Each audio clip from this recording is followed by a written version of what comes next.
আজ রাত থেকেই শীত আরো বাড়বে। সেই সঙ্গে রাতের তাপমাত্রা 2 ডিগ্রি সেলসিয়াস পর্যন্ত কমতে পারে বলে জানিয়েছে আবহাওয়া অধিদপ্তর। বিস্তারিত নিয়ে আপনাদের সাথে আছি শামিমা সুলতানা। স্বাভাবিক লঘুচাপ দক্ষিণ বঙ্গোপসাগরে অবস্থান করছে। এর প্রভাব উত্তর পূর্ব বঙ্গোপসাগর পর্যন্ত বিস্তৃত। ফলে সারা দেশে আজ মেঘলা আকাশ সহ আবহাওয়া প্রধানত শুষ্ক ছিল। সেই সঙ্গে রাতের তাপমাত্রা 2 ডিগ্রি সেলসিয়াস পর্যন্ত কমতে পারে বলে জানিয়েছে আবহাওয়া অধিদপ্তর। 10 জানুয়ারির পর থেকে সারা দেশে ক্রমশ সর্বোচ্চ ও সর্বনিম্ন তাপমাত্রার পারদ ওঠানামা করেছে। ফলে শীত অনেকটাই কমে এসেছে। ফলে আজ থেকে সারা দেশে তাপমাত্রা কমতে পারে বলে জানিয়েছে আবহাওয়া অধিদপ্তর।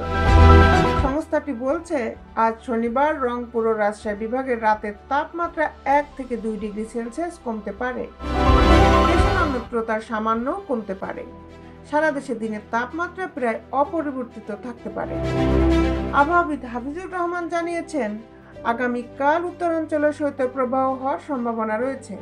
রবিবারের আবহাওয়ার পূর্বাভাসে বলা হয়েছে, সারা দেশে রাতের তাপমাত্রা 1 থেকে 2 ডিগ্রি সেলসিয়াস পর্যন্ত কমতে পারে এবং দিনের তাপমাত্রা সামান্য কমতে পারে।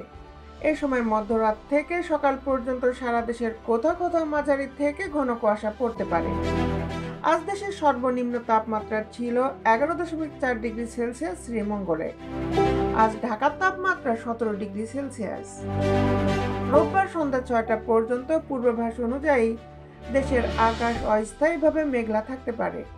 এই সময় সারা দেশের রাত ও দিনের তাপমাত্রা কিছুটা কমতে পারে। সোমবার সন্ধ্যা 6টা পর্যন্ত আবহাওয়ার ধারা একই রকম থাকবে বলে ধারণা করা হচ্ছে। ওই সময় রাত ও দিনের তাপমাত্রা 1 থেকে 2 ডিগ্রি সেলসিয়াস পর্যন্ত কমার সম্ভাবনা রয়েছে।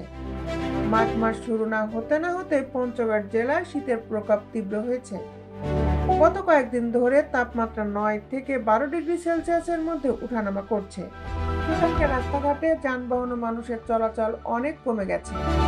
এমনকি দিনের বেলাতেও যানবাহনগুলো হেডলাইট জ্বালিয়ে সাবধানে চলাচল করছে।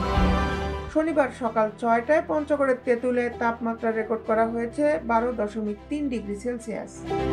এ সময় বাতাসের আর্দ্রতার পরিমাণ ছিল 100%। শীতের এমন পরিস্থিতিতে স্থানীয়রা প্রয়োজন ছাড়া ঘর থেকে বের হচ্ছেন না।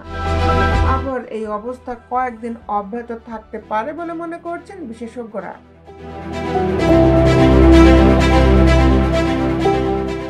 দেশ বিদেশের আপডেট নিউজ পেতে আমাদের সাথেই থাকুন। Justice television, Dhaka.